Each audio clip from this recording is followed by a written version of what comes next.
बापाची प्रॉपर्टी आहे काय ती? अरे तुमच्या काय बापाची प्रॉपर्टी आहे काय ती? तुमच्या काय बापाची प्रॉपर्टी आहे? काय समजता काय तुम्ही स्वतःला? अरे चोराची औलाद, अरे चोराची औलाद. ही मध्यंतरी गद्दार गटानं पक्ष फोडण्याच्या मिशनला एक टायगर मिशन म्हणून नाव दिलं आणि पत्रकार मला प्रश्न विचारला आले की तुमच्या कोकणामध्ये टायगर मिशन होणार आहे, टायगर ऑपरेशन टायगर मिशन नाही, ऑपरेशन टायगर होणार आहे, तुम्हाला काय वाटतं?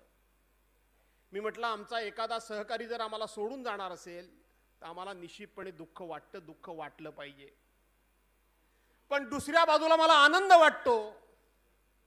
तो आनंद एवढ्या करता वाटतो की आज ज्यांच्या बरोबर शिवसेनेनं 35 वर्ष मैत्री केली त्या मित्रानं शिवसेनेचे 40 आमदार फोडले, 13 खासदार फोडले, अनेक आजी माजी पदाधिकारी लोकप्रतिनिधी फोडले. माझ्या पक्षप्रमुखाला राज्याच्या सिंहासनावर खाली ओढून त्यांनी पदच्युत केलं. ह्या एवढ्या सगळ्या घटना घडल्यानंतर ज्यांनी ज्यांनी गद्दारी करवली आणि ज्यांनी ज्यांनी गद्दारी केली त्यांना असं प्रत्येक वेळी वाटत गेलं की आज ह्याचा पक्ष प्रवेश केला, त्याचा पक्ष प्रवेश केला म्हणजे शिवसेना संपली संपली संपली संपली. पण आज टायगर काय म्हणाल ते ऑपरेशन टायगर अशा प्रकारचा त्यांनी या ठिकाणी पक्ष फोडीला एक नाव दिलं. आणि म्हणून मला अभिमान वाटतो, आनंद वाटतो की आज उद्धव बाळासाहेब ठाकरे यांची शिवसेना फोडण्याकरता म्हणून ऑपरेशन टायगरचा उल्लेख करावा लागतो. याचा अर्थ खऱ्या अर्थानं महाराष्ट्राचा टायगर हा उद्धव बाळासाहेब ठाकरे आहे, बाकी कोणी नाही. खऱ्या अर्थानं उद्धव बाळासाहेब ठाकरे आहेत. काय काय त्या माणसावर 3 वर्षामध्ये प्रसंग आले तुम्ही बघितलेत. सत्ता गेली, पक्ष गेला, स्वतःवर एक फार मोठी अशा प्रकारची शस्त्रक्रिया झाली आणि रोज पक्ष फोडण्याच्या बातम्या, मुलावर आरोप, उद्धव साहेबांच्यावर आरोप, त्यांच्या वेगवेगळ्या नेत्यांवर आरोप, काही नेत्यांना जेलमध्ये घालण्याचं काम केलं. पण बांधवांनो भगिनीनो, उद्धव बाळासाहेब ठाकरे टायगर एवढ्या करतायत. आज काय 3 वर्षामध्ये एवढ्या प्रसंगांना सामोरं जाऊन कधीही उद्धव साहेब खचलेले तुम्हाला दिसले? कधी तुम्हाला हातात झालेले दिसले? कधी तुम्हाला नाराज झालेले दिसले? कधी तुम्हाला हतबल झालेले दिसले? रोज लढतायत. आणि मग कालच्या मंगळवारच्या पूर्वी आम्ही नेते मंडळी मंगळवारी शिवसेना भवन मध्ये चर्चेला बसलो, बैठकीला बसलो आणि आम्ही नेत्यांनी निर्णय घेतला. राऊत साहेब असतील, देसाई साहेब असतील, या सिनियर नेत्यांनी त्यावेळेला सूचना केली की चला महाराष्ट्रामध्ये जाऊ. आपला शिवसैनिक जो जाग्यावर आहे आपण जो म्हणतो त्या शिवसैनिकांना जाऊन भेटू, त्यांच्याशी संवाद साधू आणि त्यांना सांगा की आपले पक्षप्रमुख खचलेले नाहीत, हतबल झालेले नाहीत, घाबरलेले नाहीत. तुम्ही सुद्धा घाबरू नका. ये भी दिन निकल जाएंगे. एक ना एक दिवस आपला चांगला येणारच आहे.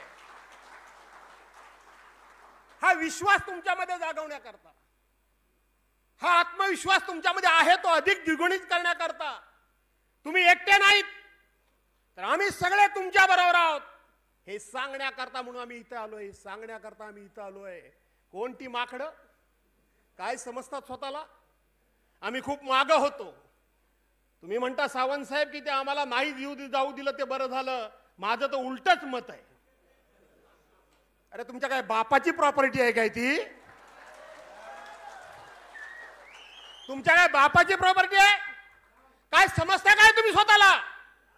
एका बाजूला पक्ष चोरलात, पक्ष चिन्ह चोरलात, आमचे आमदार खासदार चोरलेत, पक्षाचं नाव चोरलात, हिंदुहृदय सम्राट मान्य बाळासाहेब ठाकरेंना चोरलात, कैलासवासी आनंद दिघेंना चोरलात. अरे चोराची औलाद.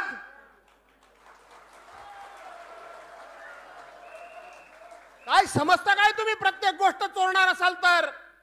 आणि म्हणून तुम्ही प्रत्येक गोष्ट चोरत राहाल आणि आम्ही उघड्या डोळ्यानं बघू हे आता विसरून जा.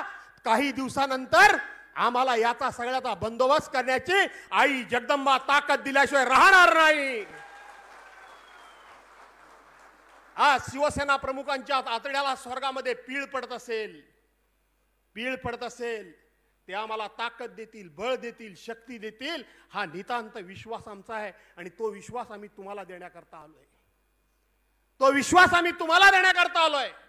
बांधवांनो, भगिनीनो, केवळ अडचणी तुम्हाला भाषेतला भाग नाही. काही अडचणी तुमच्या समोर येतात, काही अडचणी तुमच्या समोर येत नाहीत. आणि आम्ही तर सरदार आहोत, आम्ही पक्षाचे नेते आहोत. आम्ही आमच्या अडचणी तुम्हाला सांगायच्या नसतात. जर आम्ही आमच्या तुम्हाला अडचणी सांगत बसलो तर तुम्ही सैन्य काय पाठीमागे आमच्या उभे राहाल. आणि म्हणून उद्धव साहेबांना काय अडचणी नाही अशातला भाग नाहीत. पण अडचणींचा बाहू उद्धव साहेब करत नाहीयेत. ते एखाद्या योद्ध्याप्रमाणे सातत्यानं तुमच्या पुढे खंबीरपणे उभे आहेत, ते लक्षात घ्या. ते तुमच्या पुढे उभे आहेत. आणि म्हणून आज संवाद तर तुमच्या समोर आपण साधणारच आहोत. आठवत असेल राजनजी तुम्हाला, इथं गद्दारी झाल्यानंतर ठाण्यामध्ये पहिली सभा आपली इथं झाली. तुम्ही पण होतात. पहिली सभा आपली झाली. विनायक राऊत होते, अरविंदजी सावंत होते. सगळ्यांनी आम्हाला आणि मला फोन करून सांगितलं होतं तुम्ही ठाण्यामध्ये येऊ नका, ठाण्यामध्ये येताना जपून या, तुमच्याकडे संरक्षण नाहीये. मी म्हटलं त्या काळामध्ये सुद्धा शिवसेना प्रमुख जे वाक्य उच्चारतो ते उच्चारत नाही. पण तुम्ही येऊ नका म्हणताय, त्या अर्थी ठाण्यामध्ये मी येणार म्हणजे येणार. आणि आपण आलो.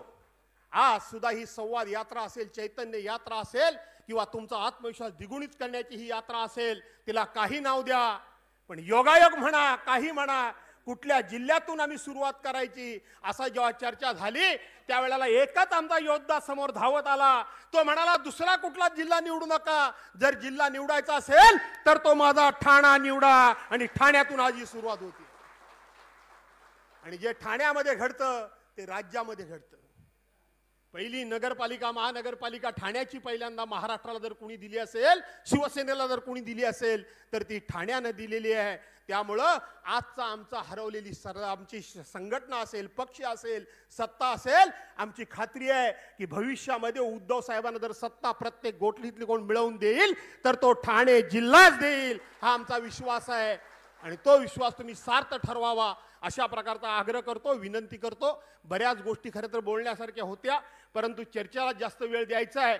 आणि म्हणून पुन्हा पुन्हा संधी तर येईल ना. काय घाबरलेत नाही ना, काय घाबरताय?